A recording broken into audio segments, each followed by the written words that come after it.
Shalom. Shalom and welcome. This is Extinction Protocols, preparing for transitions. I invite you to consider 1 Corinthians 15th chapter, 50th verse, and 1 John 3:2. This message is a series of critical information to those who seek to do the will of the Almighty Father. Yahuwah is his true name, and who have come to accept Yahusha as Messiah, who has come to know that no man can come unto the Father except by our Mashiach, our Messiah Yahusha. It is a message to you who seek to do his will, my brothers and sisters, of whom I believe share the same goals and objectives. It is a message to those I believe with all my heart, mind, body, and soul will represent and are representative of the true olive trees, true Yasharal, commonly known as Israel, and golden lampstands, who will come to prove to be the assembly that is relative to the word multitude, as mentioned in Revelation's 7th chapter. For those of you who might think that I'm mixing two different interpretations when I use golden lampstands and true olive trees, pray and seek to discern the relevance of the 144,000 and multitude as they relate to the true olive trees and golden lampstands. With that said, today is May 16th, 2014. My name is Symmanayah, and this segment of Extinction Protocols is entitled Sharper Than a Two-Edged Sword. Allow me to define the word protocol. Protocol is a system of rules that explain the correct conduct and procedures to be followed in former situations.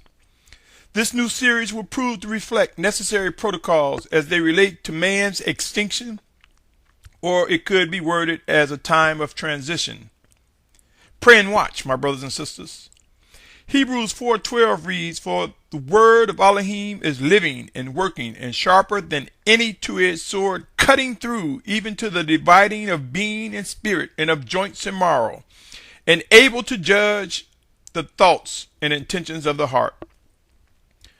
Keep these words in mind, my brothers and sisters.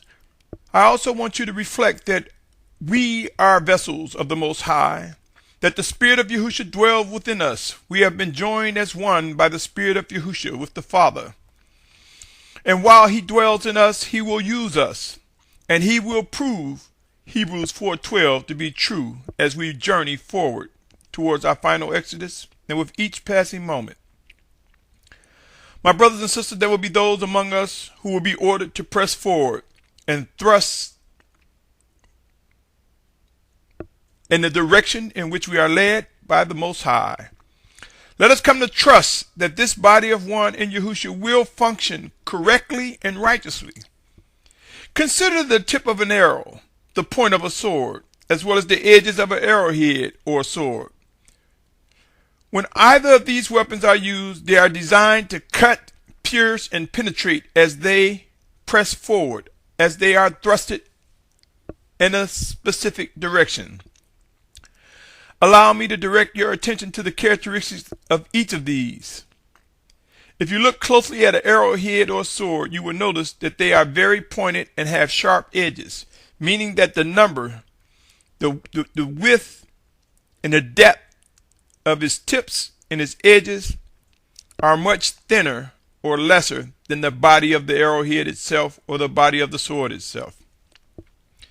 If you look at an arrowhead or sword, if you took their tips and just kept rounding them and made them flat, they would be ineffective for their intended use.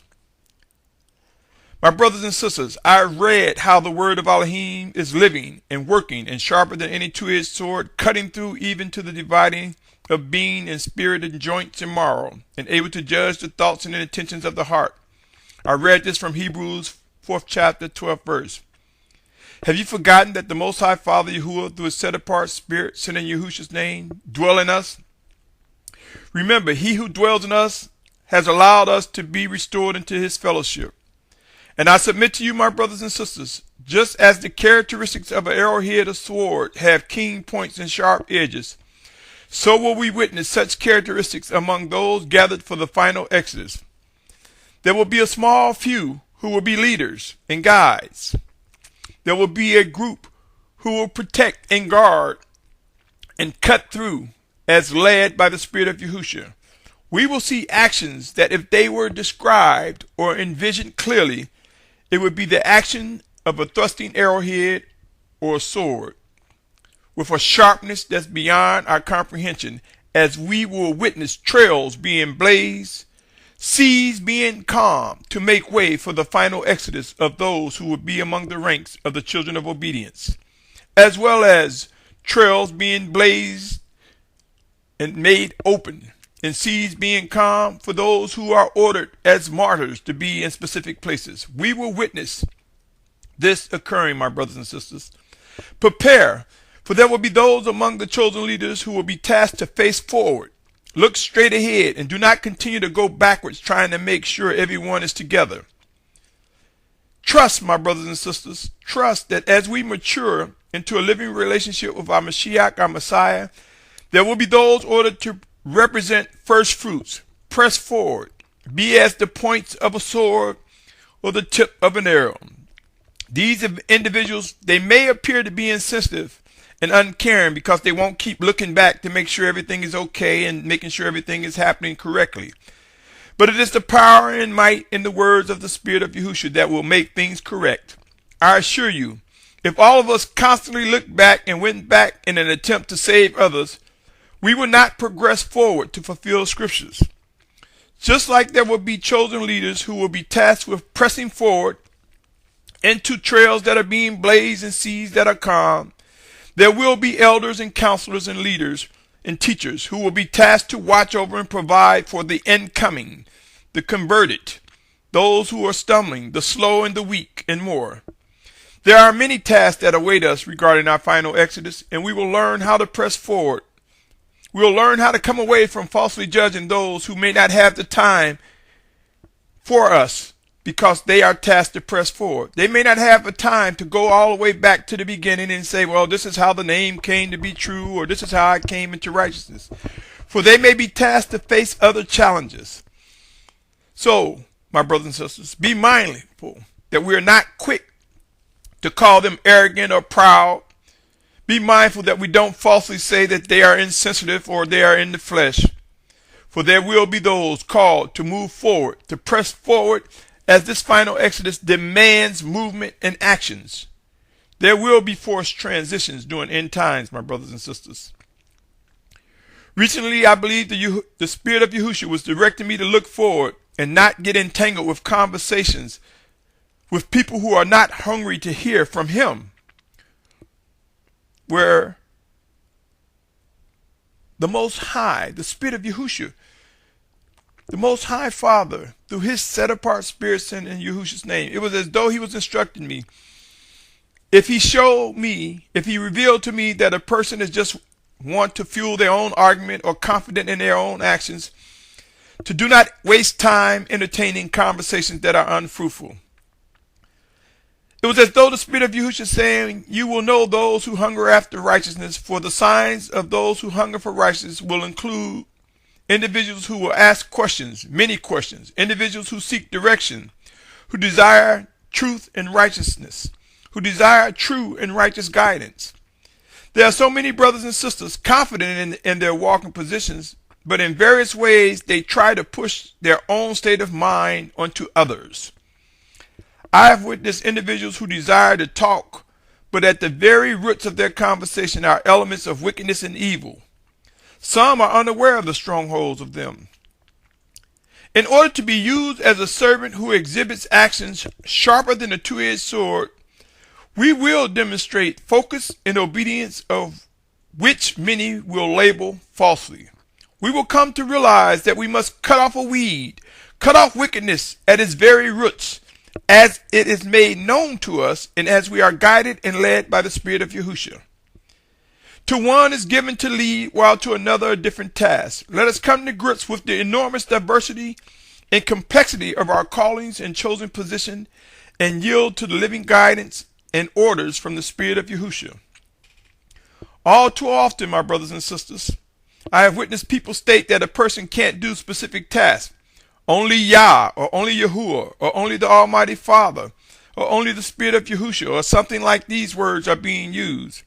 But I ask you, how can we represent the Most High Father Yahuwah and say that we believe the scriptures, but yet dismiss the Ancient of Days through his set-apart spirits in the Yahushua's name when he began to use us and work in us? How can we say that we serve Almighty? Yes, my brothers and sisters, how can we do that and accomplish his orders if we dismiss that anything reflective of his personality, his actions, his commands could come through us as he see fit? The enemy has ensnared many brothers and sisters in such a manner which they are walking contradictions, and many of them don't realize it. So when they say, oh, it's not your place, the Father will do it. It's not for you to do, the Father will do it. The Mashiach will do it. The Ruach will do it. The Ruach HaKadosh will guide you. If they say this, but they fail to realize that the Almighty Father Spirit dwells within us, works within us one towards another, and through his chosen leaders and or sent messages, if they say all of this but fail to realize that he works within us, then consider coming away from such wicked teachings and words. Remember these words, my brothers and sisters. Matthew 10th chapter, verses 34 through 42. Do not think I have come to bring peace on earth. I did not come to bring peace, but a sword. For I have come to bring division. A man against his father, a daughter against her mother, a daughter-in-law against her mother-in-law. And a man's enemies are those of his own household. He who loves father or mother more than me is not worthy of me. And he who loves son or daughter more than me is not worthy of me. And he who does not take up his stake and follow after me is not worthy of me. He who found his life shall lose it, and he that lost his life for my sake shall find it. He who receives you receives me, and he who receives me receives him who sent me. He who receives a prophet in the name of a prophet shall receive a prophet's reward, and he who receives a righteous one in the name of a righteous one shall receive a righteous one's reward. And whoever gives one of these little ones a cup of cold water only in the name of a taught one, truly I say to you, he shall by no means lose his reward. Take heed to these words, for as we are refined, there will be times of coming away and times of purging, as led by the Spirit of Yahushua. Our position, our feelings, our beliefs and expectations will be challenged, but we will be molded and shaped into a righteousness, into what is necessary for pressing forward as we witness close friends, yes, close friends, family, and members in our fellowship or camp purged from our ranks. Yes, my brothers and sisters, our feelings will be placed in check as we welcome individuals who will surprise us by their called or chosen tasks. Anyone who thinks our methods for communicating with one another will be filled with a quid pro quo behavior under the guise of being courteous and respectful, will come to discover that man has programmed us to think regarding communications. Regarding this type of communication, anyone who promotes this will find that this teaching will be laid waste. Case in point, or an example. If I listen to you for 10 minutes, you got to listen to me for 10 minutes. It's just plain courteous. It's just plain respectful. This is not in scriptures, my brothers and sisters. If we discern wickedness trying to creep in, let us not yield to compromising words that reflect quid pro quo, or you treat me right, I'll treat you right. Let us learn to listen and discern and respond with precision. Let us learn to be used by the Most High Father and bring to pass how his word is indeed sharper than any two-edged sword. My brothers and sisters, we are emerging within the reign of Yahushua in a time that will unfold that will not resemble a democracy. We will witness orders and commands that will come with orders. Orders and commands that will come demanding our attention and obedience. These orders and commands will not be passive, nor will they come with the tenets or behaviors of respect as we know it. Remember, the Most High has no respect of persons. A sense of urgency will gradually emerge, and then it will erupt in such a widespread it will be obvious that we have entered into these late hours. My brothers and sisters, a sense of urgency will emerge, and we will witness what will appear to be unloving and uncaring words presented by leaders who are tasked to press forward. Let us pray to discern before we falsely accuse them of not being obedient to the Most High. Trails will be blazed. Oceans and currents will come to be tamed. Our final exodus will have an appearance like an arrow being shot with sharpness and a keen point, or a thrusting sword with sharp edges and the tip being keen, sharpened and fashioned by the power and might of the Almighty Father. Pray and watch, my brothers and sisters. With correct structure, we will see as the Spirit of Yahushua shapes us. There will be correct structure. It will be the result of being obedient to the living orders of the Spirit of Yahushua. We will be, as a group, refined, reflecting actions sharper than a two-edged sword. Pray and watch. The purging, the separating will come. We will witness coming away from wickedness, and at times being delivered from strongholds that will attempt to stop the final exodus. We will also witness the power and might of the Most High purge wickedness from our ranks. The 144,000 in multitude, the true olive trees and golden lampstands, the children of obedience that are not appointed to wrath, will emerge. Pray and watch. A storm is coming, and it will intensify with each passing moment. Choose wisely whom you will serve. Seek earnestly to discern and understand what will be done. Keep in mind those who will be among the 144,000 in multitude. True olive trees and golden lampstands are indeed being refined. Remember how many times of coming, of which we will witness the Almighty Father's word, being sharper than any two-edged sword, working in us and through us, one towards another, through his chosen leaders and or sent messengers, as we move into our final exodus. There will be righteous guidance and leadership directed by those chosen and led by the Spirit of Yahushua, our Messiah. Humbling conditions and events will prove these words to be true. Let us take heed to living instructions, guidance, and warnings. Until next time, my brothers and sisters, stay tuned as more instructions and warnings will follow within this series entitled Extinction Protocol, Preparing for Transitions. Shalom, shalom, shalom.